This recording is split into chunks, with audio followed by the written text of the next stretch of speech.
ఆంధ్రప్రదేశ్ పంచాయతీరాజ్ చట్టం 1994లో మొత్తం 278 సెక్షన్స్లో సెక్షన్ 1 ఏం చెప్తుంది? ఈ చట్టం యొక్క పేరుకు సంబంధించిన వివరణ, ఈ చట్టం ఎంత పరిధి వరకు వర్తిస్తుందో తెలవడం మరియు దాని యొక్క ప్రారంభాన్ని గురించి సెక్షన్ 1 మనకు తెలియజేస్తుంది. అంటే దీనికి సంబంధించి ఒక జీవో కూడా 304 ఉంది, తేదీ 24/5/1994 వచ్చింది. ఇది ఈ యొక్క చట్టం యొక్క అపాయింట్మెంట్ డేట్ ని చెప్తుంది. అంటే ఈ డేట్ ఆధారంగా మనం పరిపాలనలో కొన్ని పనులు చేయాల్సి ఉంటాయి. సో ఈ విధంగా మనకి ఈ అపాయింట్మెంట్ డేట్ వివరించడం, అలాగే ఈ చట్టం వర్తించే ప్రాంతాలు, వర్తించిన ప్రాంతాలు. ఆంధ్రప్రదేశ్ పంచాయతీరాజ్ చట్టం 1994లో సెక్షన్ 2 అనేది డెఫినేషన్స్ కోసం తెలియజేస్తుంది. ఇక్కడ మనం డెఫినేషన్స్, ఈ నిర్వచనాలు అనేవి ఒక 45 అంశాల మీద ఇచ్చారు. ఈ నిర్వచనాలు తెలుసుకోవడం అనేది చట్టాన్ని చాలా వరకు మనం అవగాహన కల్పించుకున్నట్టు అర్థం. చాలా విషయాలకి ఇక్కడ చాలా ఆన్సర్లు దొరుకుతాయి మనకి. జస్ట్ ఏదో కొన్ని పదాలు నిర్వచించాలి అని అనుకోకూడదు. ఉదాహరణకి సెక్షన్ 2లోని సబ్ సెక్షన్ 3లో భవనం అంటే ఏంటో చాలా స్పష్టంగా చెప్పారు. ఇటీవల ఒక సమస్య వచ్చింది. ఒక వ్యక్తి ఒక పార్క్ కట్టుకున్నాడు. ఆ పార్క్కి ఇంటి పన్ను వేస్తారంటే కుదరదు. అది ఆ పార్క్ ఎక్కడ మీరు భవనం కింద లెక్క పెడతారు, భవనం కింద ఎలా మీరు చెప్తారన్నారు. దానికి ఎక్కడుంది? ఈ డెఫినేషన్లో ఉంది. ఈ డెఫినేషన్లో ఏమి ఇచ్చారు? భవనం అనే దాంట్లో భాగంగా పాకని కూడా ఇచ్చారు. చూడండి, బ్రాకెట్లు ఏమన్నారు? వ్యవసాయ భూమి దగ్గర కనుక పశువులు పాక్ కట్టుకుంటే అది కాదు, కానీ ఒక ఇంటి దగ్గర కనుక ఒక పాక్ కట్టుకుంటే అది కూడా భవనంలో భాగంగానే ఇంటి పన్ను వసూలు చేయవచ్చు. ఇటువంటి 45 డెఫినేషన్స్ సెక్షన్ 2లో మనకు లభిస్తాయి. ఆంధ్రప్రదేశ్ పంచాయతీరాజ్ చట్టం 1994లో సెక్షన్ 3, ఈ సెక్షన్ ఈ చట్టము పరిధిలో ఉండేటువంటి ఒక గ్రామాన్ని గురించి వివరిస్తుంది. ఇందులో సబ్ సెక్షన్స్ ఉన్నాయి. 3(1) ప్రకారం ఒక ప్రాంతంలోని భాగాన్ని గ్రామంగా చెప్పేటువంటి అవకాశం, ఆ గ్రామం పేరుని నిర్ణయించేటువంటి అధికారం ఎలా ఉంటుంది. అలాగే 3(2)లో కొత్త గ్రామాన్ని ఏర్పరచడం ఎలాగా, పెంచడం ఎలాగా, తగ్గించడం ఎలాగా, పేరు మార్చడం ఎలాగా వంటి అంశాలు.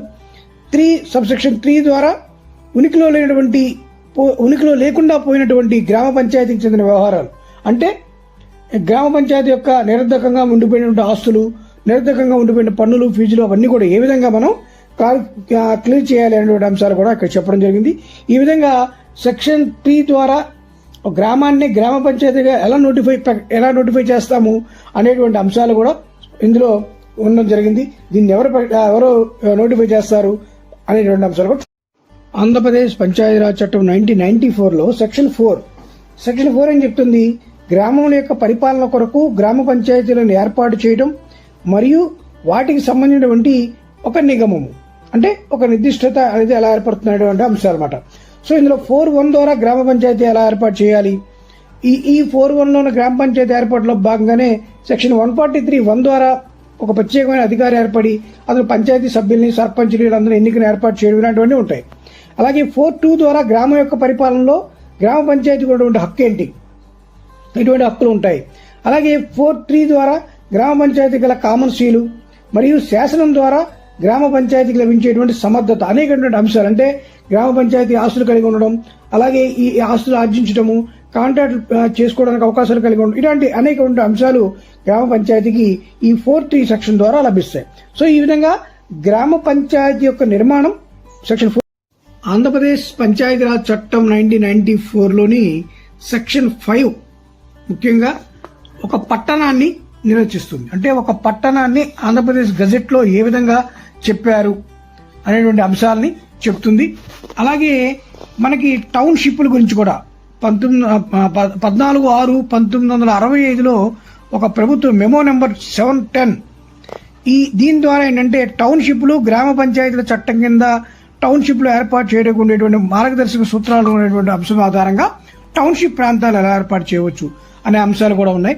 సో వీటి నేపథ్యంలో పట్టణ ప్రాంతంగా వేటిని మనం నిర్వచించాలి, అక్కడ ఉండే అధికార సభ్యులెవరు, అధికారేతర సభ్యులెవరు, ఇలాంటి అంశాలన్నింటి కూడా సెక్షన్ 5 మనకి తెలియజేస్తుంది. ఆంధ్రప్రదేశ్ పంచాయతీరాజ్ చట్టం 1994లో సెక్షన్ 6 అనేది గ్రామ సభ కోసం తెలియజేస్తుంది. గ్రామ సభ అనేది ప్రజలు ప్రత్యక్షంగా పాల్గొని దాని ద్వారా వారి యొక్క గ్రామానికి కావాల్సిన విషయాలన్నింటినీ కూడా వాళ్ళు ఆమోదిస్తారు. ఈ యొక్క గ్రామ సభలో ఆ గ్రామంలో ఓటర్ల జాబితాలో నమోదైనటువంటి వారు గ్రామ సభ సభ్యులుగా నిర్ణయించబడతారు.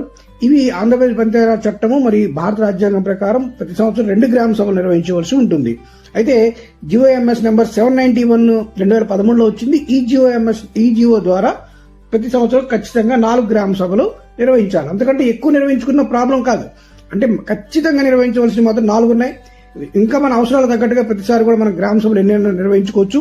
ఈ 4 గ్రామ సభలు కూడా ఏప్రిల్ 14, జూలై 1, అక్టోబర్ 3, జనవరి 2 నిర్వహించవలసి ఉంటుంది. ఈ విధంగా జరిగేటువంటి గ్రామ ఏపీపీఆర్ యాక్ట్ 1994లో సెక్షన్ 7 అనేది గ్రామ పంచాయతీ సభ్యుల యొక్క మొత్తం సంఖ్యల గురించి తెలియజేస్తుంది. అంటే ఒక గ్రామంలో ఉండేటువంటి జనాభా ఆధారంగా ఆ గ్రామ పంచాయతీలో ఎంతమంది వార్డు సభ్యులు ఉంటారనేటువంటి ఒక కాల్కులేషన్ అనేది ఈ యొక్క సెక్షన్ ద్వారా మనకు తెలుస్తుంది.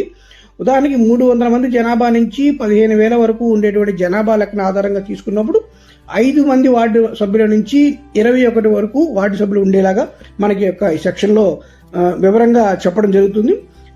అలాగే దీంతో పాటు ముఖ్యంగా 7 సెక్షన్లోనే సబ్సెక్షన్ 2లో ఎంపీటీసీ సభ్యులు అంటే మండల పరిషత్ యొక్క ప్రాదేశిక నియోజకవర్గపు సభ్యులు ఉంటారు. వారు ఆ గ్రామ పంచాయతీలో జరిగే సమావేశాలకు శాశ్వత ఆహ్వానితుడిగా ఉండేటువంటి అంశాలు చెప్తుంది. అంటే ఏ పంచాయతీ వారు శాశ్వత ఆహ్వానితుడిగా రావచ్చు, అక్కడ పాల్గొనడం ఎలాగనే విషయాలు అంటే వారి ఓటు హక్కు అయితే ఉండదు. ఆ విషయాలు తెలియజేస్తుంది. ఏపీపీఆర్ యాక్ట్ 1994లో సెక్షన్ 8 సభ్యుల యొక్క ఎన్నిక మరియు ఆ ఎన్నికకి సంబంధించిన నియమావళి గురించి తెలియజేస్తుంది. దీంట్లో భాగంగా ఆంధ్రప్రదేశ్ పంచాయతీరాజ్ ఎన్నికల నిర్వహణకు సంబంధించి నియమావళి 2006లో రావడం జరిగింది. దీనికి సంబంధించి ఒక జివో నెంబర్ 142 కూడా ఉంది. సో వీటి ఆధారంగా ఆంధ్రప్రదేశ్ పంచాయతీరాజ్ ఎన్నికల నియమావళిని ఏ విధంగా మనం నిర్వహించాలి అటువంటి విషయాలన్నీ కూడా ఈ సెక్షన్ ఆధారంగా తీసుకురావడం జరిగింది. ఇందులో 7 భాగాల వరకు ఉన్నాయి.